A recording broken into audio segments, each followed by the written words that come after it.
Hello दोस्तों, आपका मेरे चैनल लर्न विद रेशु में स्वागत है। Welcome back to my channel. आज मैं आपको बताने जा रही हूँ कि एसक्यूएल क्या होता है। और अगर आपको पूरा जानना है कि एसक्यूएल क्या होता है, इसमें किस तरीके से काम किया जाता है, कितने तरीके के कर्ट्स ऑपरेशन होते हैं, क्या एसक्यूएल का आर्किटेक्चर होता है, कैसे ये काम करता है, अगर आपको पूरा जानकारी आपको पानी है तो आप प्लीज इस वीडियो को पूरा देखिएगा। ठीक है, तो चलिए ज्यादा समय मैं आपका वेस्ट नहीं करूंगी और शुरू करते हैं एसक्यूएल। तो आइए शुरू करते हैं। एसक्यूएल क्या होता है? What stand for SQL? SQL stands for structured query language. इसका क्या मतलब है कि एक ऐसी लैंग्वेज जो कि एक स्ट्रक्चर्ड वे में क्वेरी को करती है, किससे? डेटाबेस से क्वेरी करती है, उसको एसक्यूएल कहते हैं। एक एसक्यूएल तो जैसे कि फॉर एग्जांपल हमें किसी मशीन से बात करनी है, बात करने का इन द सेंस हमें मशीन में कोडिंग करनी है, या फिर हमें किसी इंसान से बात करनी है, या फिर हमें किसी भी डिवाइस या किसी भी चीज से कम्युनिकेट करने के लिए हमें एक लैंग्वेज की जरूरत होती है। तो इसी तरीके से जब हमारे प्रोजेक्ट को डेटाबेस से कम्युनिकेट करना होता है तो वो एक लैंग्वेज को यूज करता है जिसे कहते हैं एसक्यूएल। तो वो डेटाबेस कौन सा होता है? Relational database.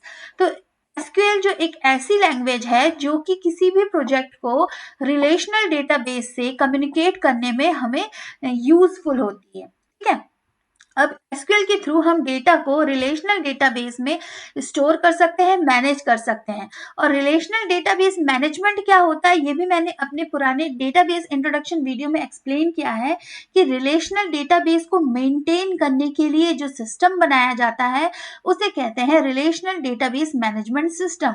तो रिलेशनल डेटाबेस जो होता है वो बेसिकली टेबल्स और कॉलम्स और रोज के फॉर्म में बनाया जाता है, स्ट्रक्चर्ड किया जाता है। तो इस टाइप के डेटाबेस को जब जावा या किसी भी लैंग्वेज से बात करवानी होती है या कम्युनिकेशन करवाना होता है तो हम एसक्यूएल का यूज करते हैं। ठीक है, so it is a standard language for relational database system. It enables a user to create, read, update and delete relational database and tables. What it means is ये रिलेशनल डेटाबेस के साथ एक communicate करने वाला एक standard language है।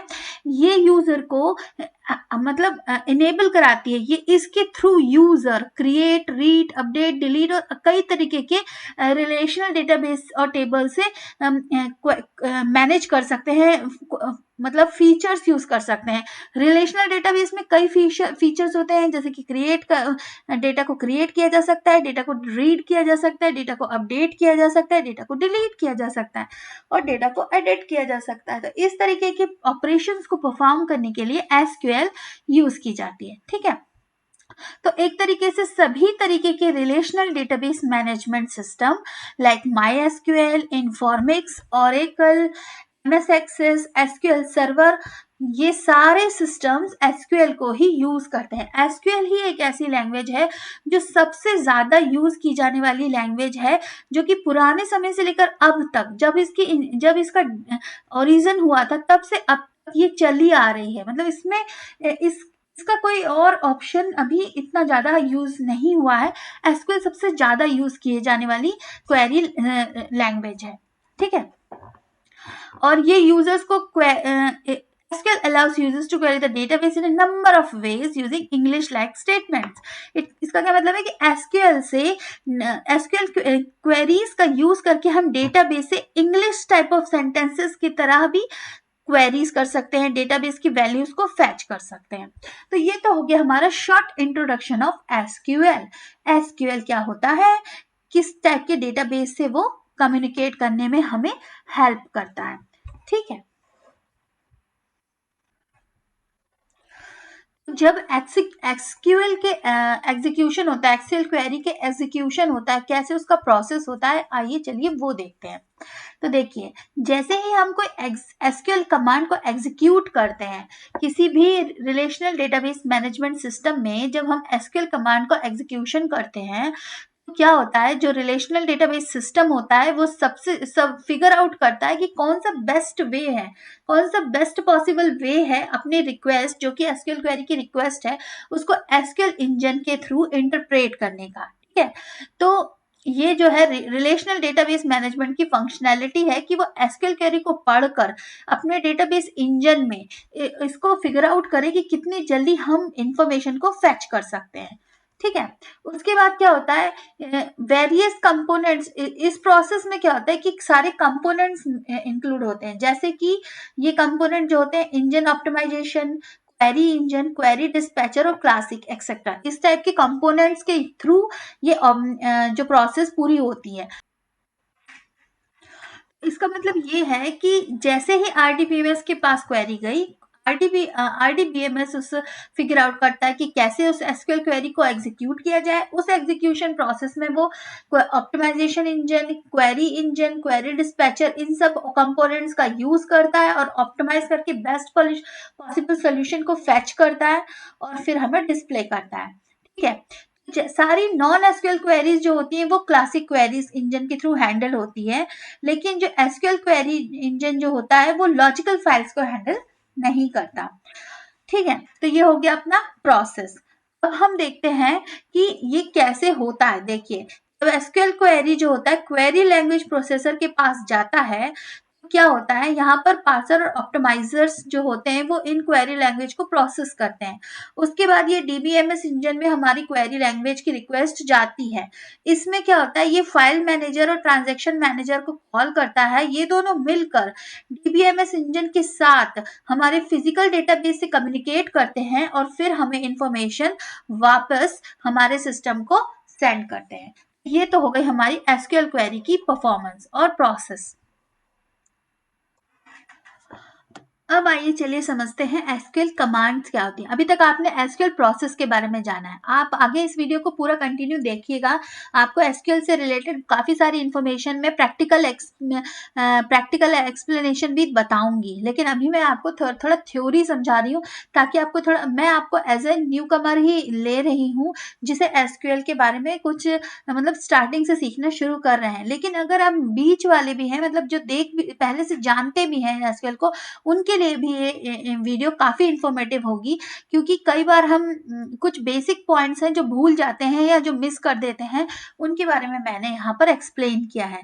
तो आप इस वीडियो को पूरा देखते रहिएगा, बीच में स्किप मत कीजिएगा। ठीक है, तो एसक्यूएल कमांड क्या है? एसक्यूएल कमांड जो होते हैं एक ऐसे इंस्ट्रक्शंस होते हैं जो कि हमें डेटाबेस से कम्युनिकेशन में हेल्प करते हैं।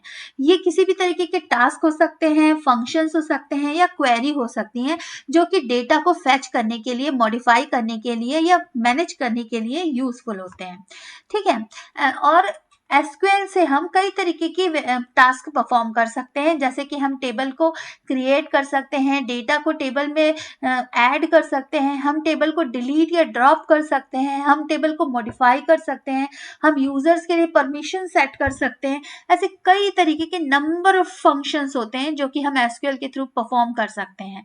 ठीक है, ये एक उसी तरीके की चीज है जैसे कि एक अलमारी है अगर आपके कमरे में, और उस अलमारी में आपने कुछ कपड़े रखे हुए हैं, तो अगर आपको उन कपड़ों को ऑर्गेनाइज नहीं रखा हुआ है और हमें ये जानना है कि अरे ये टॉप कहाँ है फॉर एग्जाम्पल, तो आप क्या करोगे, आप उन पूरे कपड़ों में टॉप को ढूंढोगे। लेकिन इसी तरीके से डेटाबेस होता है, तो अगर डेटाबेस में डेटा कहीं रखा हुआ है और हमें कोई एक डेटा हमें चूज करना है, तो हम क्या करेंगे, जब हमें अलमारी से कपड़े निकालना है तो हम शायद अपने हाथों और अपनी लैंग्वेज का मतलब हाथों का यूज करके हम उन कपड़ों को ढूंढेंगे, लेकिन डेटाबेस में हम ये नहीं कर सकते। डेटाबेस से हमें हमारे डेटा को फाइंड आउट करने के लिए हमें उसको क्वेरी देनी पड़ेगी कि डेटाबेस हमें ये चीज चाहिए, तो डेटाबेस हमें उस वो क्वेरी जो है एसक्यूएल है या कमांड्स है, तो हम कमांड्स देंगे और डेटाबेस उस कमांड्स को पढ़ेगा कि ठीक है इन्हें ये डेटा चाहिए, और वो डेटा वो हमें रिटर्न कर देगा।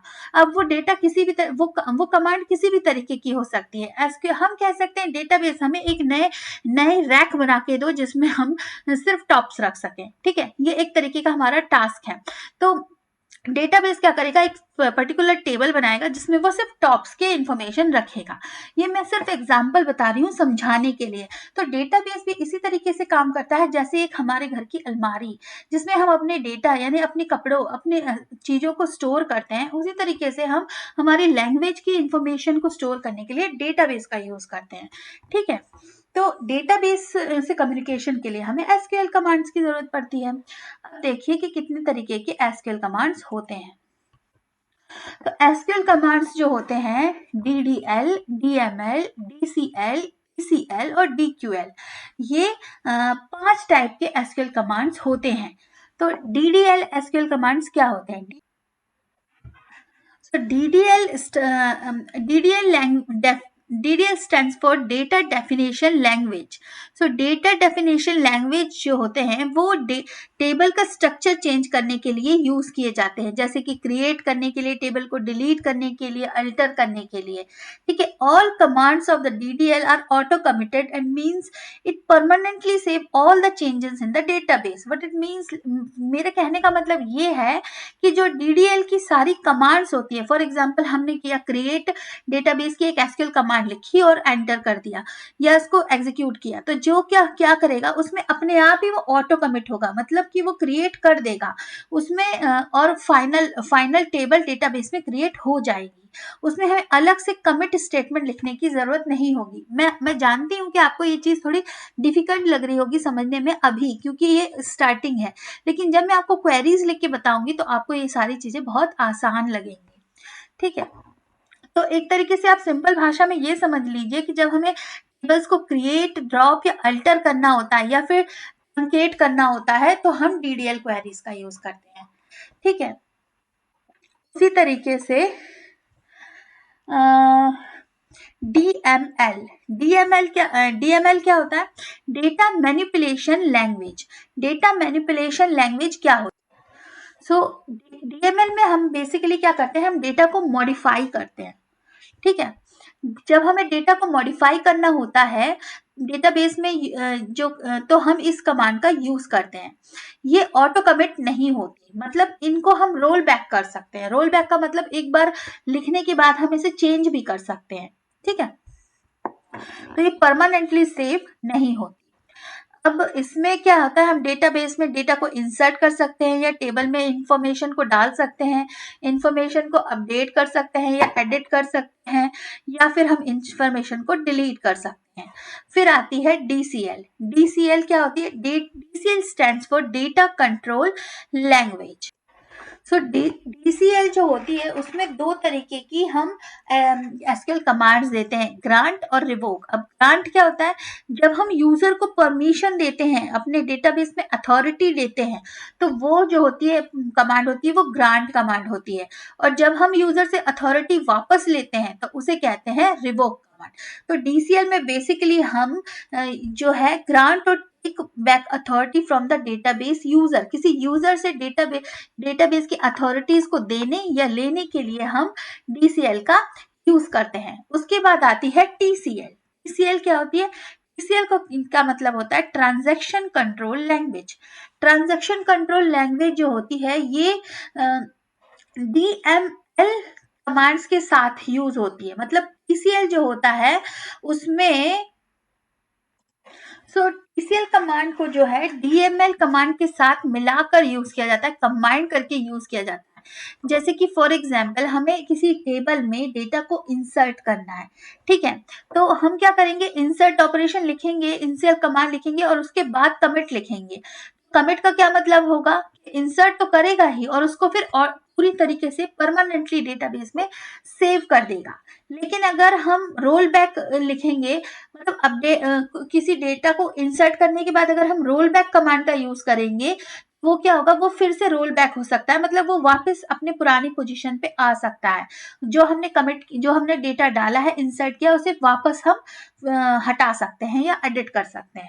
उसी तरीके से होता है सेव पॉइंट। सेव पॉइंट क्या कमांड होती है? ऐसी कमांड होती है जिसमें जब सेव पॉइंट कमांड का यूज करते हैं किसी भी DML ऑपरेशन के साथ, तो उसमें जब हम रोल बैक करते हैं तो वो पूरी तरीके से रोल बैक नहीं होता। जो भी कमांड है उसका, फॉर एग्जांपल एक लंबी सी कमांड है, खूब सारे उसमें ऑपरेशंस हैं या खूब सारे एसक्यूएल क्वेरी से मिलकर एक स्टोर प्रोसीजर बना है फॉर एग्जांपल, तो उस स्टोर प्रोसीजर में अगर हम सेव पॉइंट कमांड का यूज करेंगे तो जिस पॉइंट तक सेव पॉइंट कमांड होगी वहां तक का डेटा सेव रहेगा और उसके नीचे का रोल बैक हो जाएगा। ठीक है, तो ये तो हो गई हमारी TCL कमांड। अब आती है हमारी DQL कमांड। DQL कमांड क्या होती है? Data query language. ये जो है DQL कमांड सिर्फ हमें क्वेरी मतलब डेटा को फेच करने के लिए हम यूज करते हैं और इसमें सिर्फ सिलेक्ट कमांड होता है। तो इस तरीके से एसक्यूएल की ये 5 तरीके की कमांड्स होती हैं, जिनमें से DDL जो है जो हमें ट्रांजैक्शंस करने के लिए, जैसे create, drop, alter, truncate, tables को मैनिपुलेट करने के लिए यूज होती है। DML में हम ऐसे ऑपरेशंस परफॉर्म करते हैं जिनसे हम डेटा को एडिट कर सके। DCL में हम ऐसे ऑपरेशंस परफॉर्म करते हैं जिसमें यूजर को परमिशन दे सके या उससे ले सके। और TCL जो होती है वो हमें बेसिकली कमिट, रोलबैक और सेव पॉइंट यानी कमिट या रोलबैक करने के लिए हम यूज की जाती है। और ये जो है TCL कमांड जो है वो DML कमांड के साथ कंबाइंड करके यूज की जाती है। और DQL कमांड एक सिंपल कमांड है, सिलेक्ट कमांड। जब भी हमें डेटा को सिर्फ फेच करना है तो हम DQL कमांड का यूज करते हैं। ठीक है, अब आगे चलिए तो आइए देखते हैं कि DDL की जो कमांड्स होती हैं वो कैसी होती हैं और उन्हें कैसे यूज किए जाते हैं, उनके क्या एग्जाम्पल हैं। तो सबसे पहली कमांड थी क्रिएट। क्रिएट कमांड किस लिए यूज होती है? जब टेबल को हमें क्रिएट करना होता है, तो हमें टेबल पे क्रिएट ऑपरेशन करना होता है, किसी डेटाबेस में नई टेबल क्रिएट करनी होती है, तब हम क्रिएट कमांड का यूज करते हैं। ठीक है, तो इसमें सिंपल सिंटेक्स क्या होता है? हम क्रिएट कीवर्ड लिखते हैं, टेबल लिखते हैं, फिर टेबल का जो नेम है, जो भी हमें टेबल का नेम प्रोवाइड करना है वो हम यहाँ लिखते हैं। उसके बाद ब्रैकेट में हम कॉलम्स के नेम और उनके डेटा टाइप्स को कोमा दे देकर डिफाइन करते हैं। यहाँ पर एक एग्जाम्पल है जहां पर मैंने क्या किया है, एम्प्लॉय नाम की टेबल को क्रिएट किया है, जिसमें मैंने उसका नेम, ईमेल एड्रेस और डेट ऑफ बर्थ तीन कॉलम्स डिफाइन किए हैं। तो इसमें क्या सिंटेक्स यूज किया है? क्रिएट टेबल एम्प्लॉय, ब्रैकेट में नेम नाम का एक कॉलम है जिसका जिसका डेटा टाइप क्या है? वेरकेर मतलब इसमें किसी भी तरीके का या नंबर या अल्फा न्यूमेरिक नंबर इसमें आ सकता है, मतलब अल्फाबेट्स या नंबर को मिक्स करके जो भी लेटर या वर्ड बनेगा कुछ भी लिख सकते हैं नेम में। 20, और यहाँ 20 का क्या मतलब है कि जो लेंथ होगी, जो साइज होगी उस नेम की, वो 20 कैरेक्टर्स की होगी। मतलब जैसे फॉर एग्जाम्पल अगर कोई नेम लर्न विथ रेशो है, तो ये इनमें जो लर्न विथ और रेशो में जितने भी कैरेक्टर्स होंगे उनका जो कैलकुलेशन होगा वो 20 होना चाहिए। ठीक है, अगर 20 से ज्यादा होगा तो एरर दे देगा। तो उसी तरीके से ईमेल भी इसने कॉलम बनाया है जिसका डेटा टाइप वेरकेयर है रखा हुआ है, वेरकेयर 2, और इसमें जो लेंथ है वो 100 दी हुई है, और डेट ऑफ बर्थ की जो डेटा टाइप है वो डेट है। इस तरीके से हम डेटाबेस में टेबल को क्रिएट कर सकते हैं। अब दूसरी जो है वो है ड्रॉप। तो हम ड्रॉप का कब यूज करते हैं? ड्रॉप्स कमांड का हम यूज करते हैं जब हमें डेटाबेस में टेबल को डिलीट करना होता है। ठीक है, हम जब डिलीट करना है तो हम उसके जो स्ट्रक्चर और रिकॉर्ड्स, जो पूरी टेबल को ही ड्रॉप कर देंगे। जब हमें पूरी टेबल ही हटानी होगी तब हम ड्रॉप स्टेटमेंट का यूज करेंगे। इसका सिंटेक्स सिंपल है, हम लिखेंगे ड्रॉप के बाद टेबल लिखेंगे और टेबल का नेम, तो बस वो ड्रॉप हो जाएगी। जैसे कि यहाँ पर अगर हमें एम्प्लॉय नाम की टेबल को ड्रॉप करना है तो हम लिखेंगे ड्रॉप टेबल और एम्प्लॉय, तो ये पूरी टेबल ड्रॉप हो जाएगी। मैं ये सारे ऑपरेशंस आपको RDBMS relational database management system में परफॉर्म करके भी बताऊंगी, लेकिन उसके लिए आपको मेरा पूरा वीडियो देखना होगा। ठीक है, तो आप मेरा वीडियो पूरा देखते रहिए। और अगर आपको मेरा वीडियो पसंद आ रहा है तो आप इस बंद खत्म होने से पहले उसे शेयर कर दीजिए या फिर उसे लाइक भी कर सकते हैं। और अगर आपको कुछ कमेंट है या आपको कोई क्वेश्चन है तो आप कमेंट बॉक्स में कमेंट कर सकते हैं। अब आता है अल्टर। अल्टर का यूज हम कब करते हैं? अल्टर का यूज हम तब करते हैं जब हमें डेटाबेस में स्ट्रक्चर को चेंज करना होता है, कुछ अगर कोई एट्रीब्यूट्स को ऐड करना होता है टेबल में, या फिर टेबल के एट्रीब्यूट्स को चेंज करना होता है, मॉडिफाई करना होता है, तो हम अल्टर का यूज करते हैं। ठीक है, या हमें कुछ नया ऐड करना होता है। तो जैसे कि हमारे पास एक टेबल है, टेबल नाम है जिसका स्टूडेंट डिटेल। इस टेबल में हमें सबसे पहले तो एक एड्रेस कॉलम ऐड करना है, और दूसरी बात क्या करना है, हमें उस एड्रेस हमें एक टेबल के मतलब स्टूडेंट डिटेल टेबल है उसको मॉडिफाई करना है। हमारे पास दो काम है। ठीक है, तो हमें कैसे करेंगे? अल्टर टेबल नेम हम कैसे करेंगे, अल्टर टेबल, टेबल नेम और फिर ऐड करके कॉलम नेम और कॉलम डेफिनेशन, ये चीज लिख देंगे। ये हमारा अल्टर टेबल का मतलब अल्टर का सिंटैक्स है, कमांड है।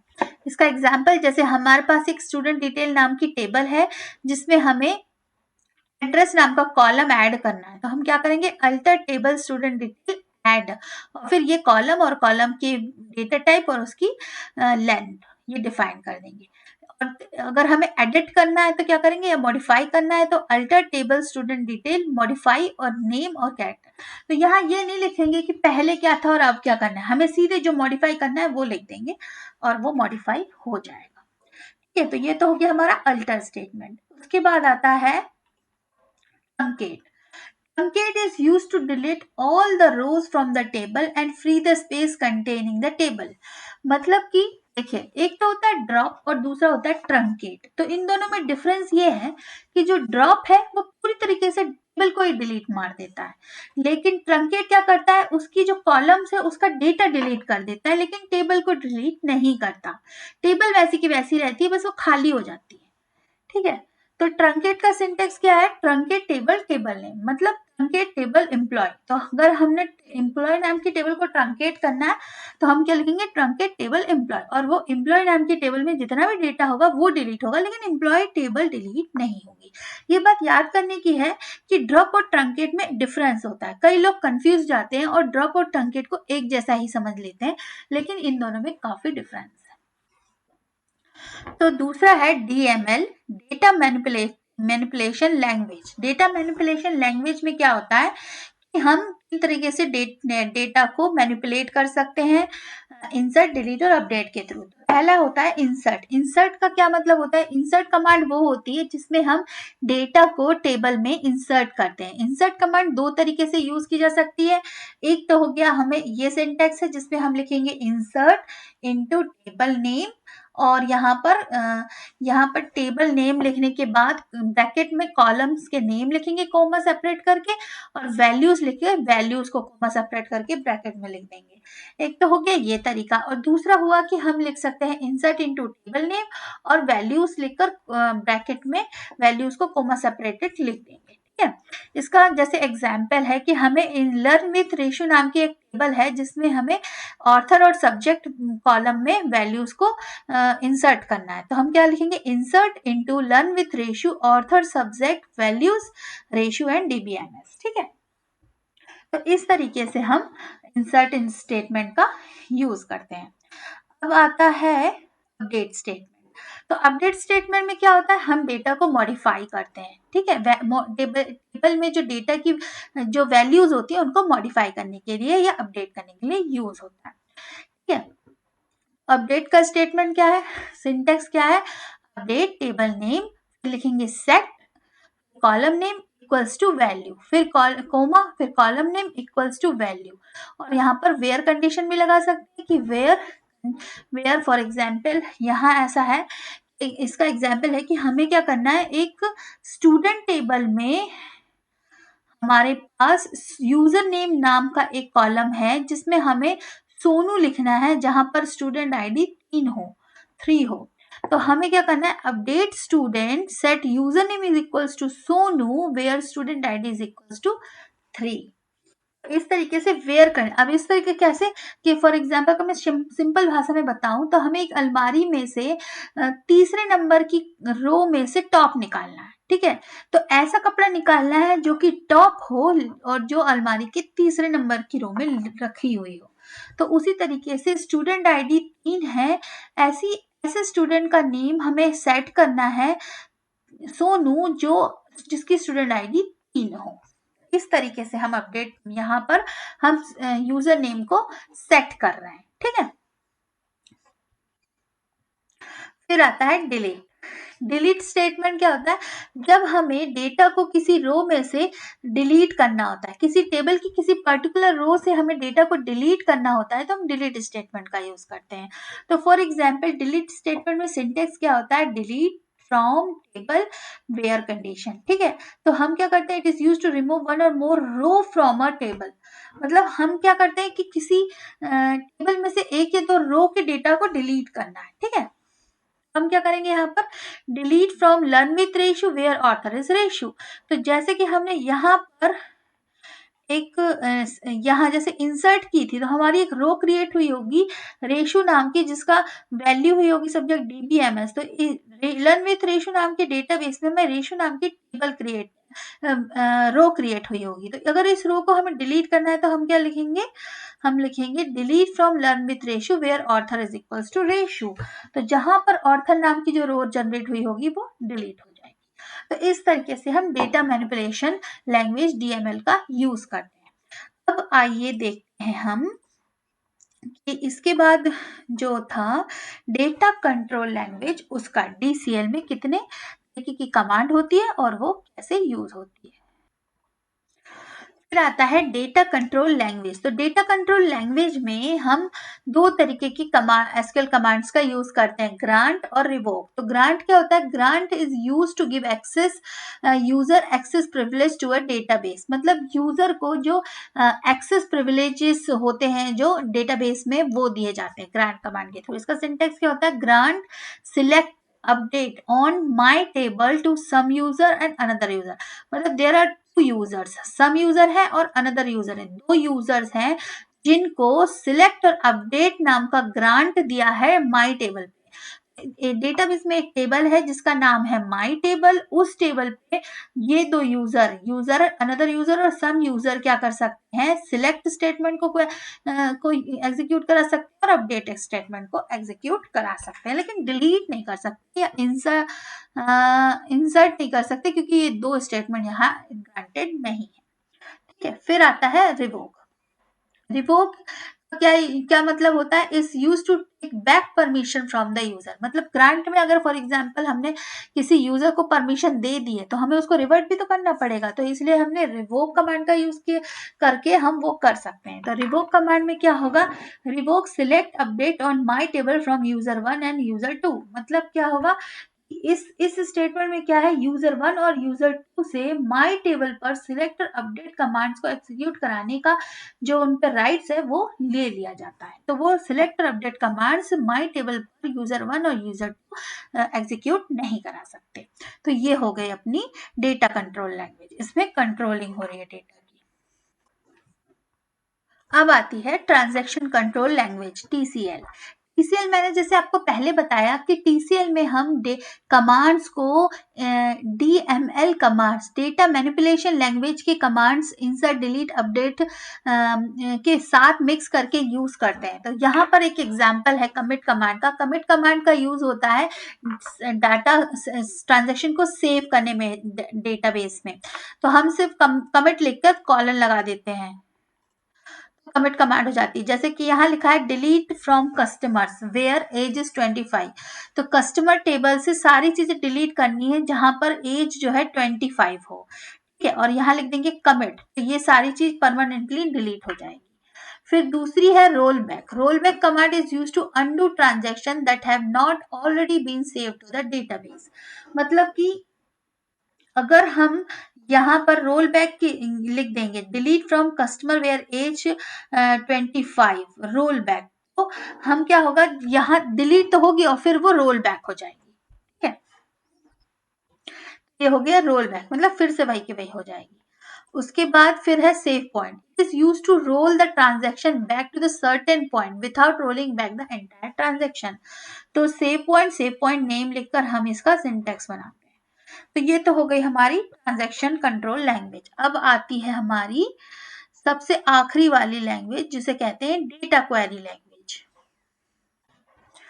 सबसे लास्ट वाली है data query language. Data query language में सिर्फ एक ही कमांड होती है, सिलेक्ट कमांड। और सिलेक्ट कमांड का यूज होता है जब भी हमें डेटा को टेबल से इंफॉर्मेशन को सिलेक्ट करना हो, फैच करना हो। ठीक है, तो इसका सिंटेक्स क्या है, सिंपल से select expression from tables where condition.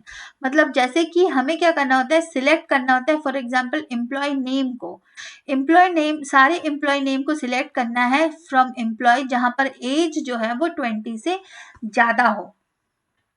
तो ऐसे एम्प्लॉयज के एम्प्लॉय नेम को फैच करना है जिनकी एज 20 से ज्यादा हो, तो हम ऐसे सिलेक्ट स्टेटमेंट का या कमांड का यूज कर सकते हैं। ये तो हो गई हमारी सारी एसक्यूएल की क्वेरीज, उनका स्ट्रक्चर, उनके एग्जाम्पल्स, और मैं आशा करती हूँ कि आपको ये सारी चीज़ें समझ में आई होंगी। और ये वीडियो थोड़ा लंबा हो गया है, इसलिए मैं इसकी प्रैक्टिकल एग्जाम्पल को अपने अगले आने वाले वीडियो में बताऊंगी आपको। तो अगर आप मेरे आगे आने वाले वीडियो को देखना चाहते हैं तो आप मेरे चैनल को प्लीज़ सब्सक्राइब कीजिए। और और अगर आपको ये वीडियो पसंद आए तो आप इसे शेयर, लाइक और कमेंट कर सकते हैं। Thank you very much for now and have a good day. Bye bye.